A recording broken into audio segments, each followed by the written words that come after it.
আসসালামু আলাইকুম।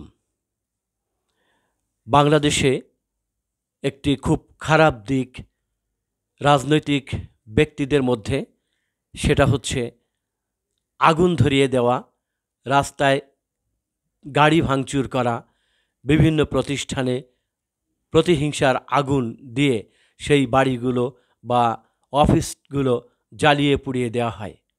আমি এর তীব্র নিন্দা করছি, কারণ এই সম্পত্তি সেই ব্যক্তির হলেও টোটাল মালিক কারা? জনগণ।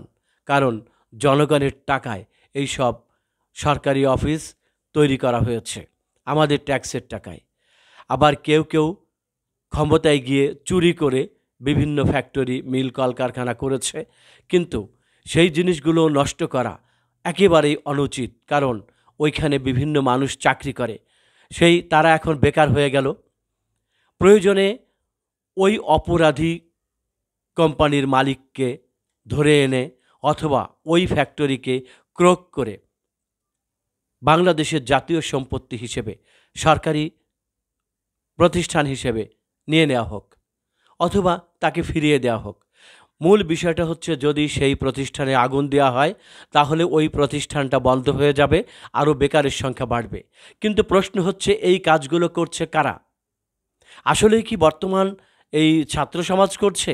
না, টোকাইরা করছে, অথবা রাজনীতিবিদরা ওই টোকাইদেরকে টাকা দিয়ে করাচ্ছে, অথবা বিরোধী দলের লোকেরা তারা নিজেরা এটা করছে, করে সরকারকে দায়ী করছে যে এটা করছে। যাই হোক, যেই করুক না কেন, আমি বলবো সিসিটিভি ক্যামেরা আছে ওই সব প্রতিষ্ঠানের বাইরে, চতুর্দিকে সিসিটিভি ক্যামেরা আছে। ওই সিসিটিভির ফুটেজ দেখুন, দেখে ওদেরকে চিহ্নিত করুন, করে ওদেরকে ধরে সরকারের, মানে আমার মনে হয় এগুলো সরাসরি আর্মি বা যাদের ক্ষমতা আছে তারা সরাসরি এদেরকে স্পট গুলি করে মারবে। কারণ এই যে জিনিসগুলো করছে, আমাদের জাতীয় সম্পত্তি নষ্ট হচ্ছে। রাস্তায় দেখা যাচ্ছে বিভিন্ন গাড়ি ভাঙচুর করছে, হঠাৎ জ্যামে পড়ছে গাড়ি, সেখানেও ভাঙচুর হচ্ছে। কোনো একটা পুলিশের সাথে কোনো মানুষের ঝগড়া বিবাদ বাঁধছে, হঠাৎ করে মানুষ জড়ো হয়ে গাড়ি ভাঙচুর করছে। কেন এগুলো করবে? দিনের আলোতে দেখা যাচ্ছে রামদাও নিয়ে, হকি স্টিক নিয়ে, বিভিন্ন লাঠি সোটা নিয়ে ঘুরে বেড়াচ্ছে, গাড়ি ভাঙচুর করছে। আমি অনুরোধ করব, যারা এগুলো প্রতিরক্ষার দায়িত্বে আছেন, তারা যেন তাদেরকে অবিলম্বে ধরে বিচার করা হোক, করুন, এবং বাংলাদেশে এমন আইন করুন যারা এই কাজগুলো যারা করবে তাদেরকে একেবারে জনসমক্ষে ফাঁসি দেওয়া হবে। দরকার হলে মতিঝিলের শাপলা চত্বরে একটা স্টেজ করা হোক, যারা জনগণের সম্পত্তি, জান মালের ক্ষতি করে তাদেরকে ধরে এনে ওখানে জনসমক্ষে সরকারি ছুটির দিনে ওখানে তাদেরকে ফাঁসিতে ঝুলিয়ে রাখা হোক। জনগণ দেখুক এরা জাতীয় সম্পত্তি নষ্ট করেছে। শুধু জাতীয় সম্পত্তি না, ব্যক্তিগত সম্পত্তিও যদি কেউ নষ্ট করে তাদেরকেও একই বিচার করতে হবে। বিভিন্ন প্রতিষ্ঠান কেন ভেঙে দেওয়া হবে? নতুন সরকার আসবেন, পুরনো সরকারের প্রতিষ্ঠানগুলো কেন বন্ধ করে দেওয়া হবে? সেখানে তো বিভিন্ন শ্রেণীর লোক চাকরি করে, তারা বেকার হয়ে যাচ্ছে।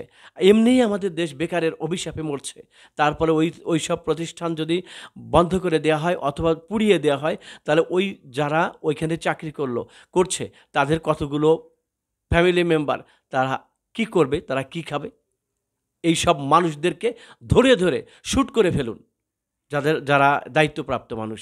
আমরা না, সাধারণ পাবলিককে বলছি না, যারা আর্মি অথবা যারা বিজিবি অথবা পুলিশ অথবা যাদেরকে এই দায়িত্ব দেওয়া হয়েছে, অথবা সরকার একটা আইন করে দেওয়া হোক, যারা কোনো জায়গায় আগুন দিবে, কোনো গাড়ি ঘোড়া ভাঙবে, সরকারি প্রতিষ্ঠান হোক, বেসরকারি প্রতিষ্ঠান হোক, জাতীয় সম্পত্তি বা ব্যক্তিগত সম্পত্তি নষ্ট করবে, তাহলে তাদেরকে একেবারে সাথে সাথেই ধরে নিয়ে যাওয়া হবে এবং তাদেরকে ফাঁসি দেওয়া হবে মতিঝিলের ওখানে একটা স্টেজ করে। সেখানে আমি সরকারের প্রতি বিনীত অনুরোধ করছি, প্রয়োজনে ওই সব সম্পত্তিগুলো, এই যে গাজীর টায়ার নাকি পুড়িয়ে দিয়েছে, কে মালিক সেটা আমাদের দেখার বিষয় না।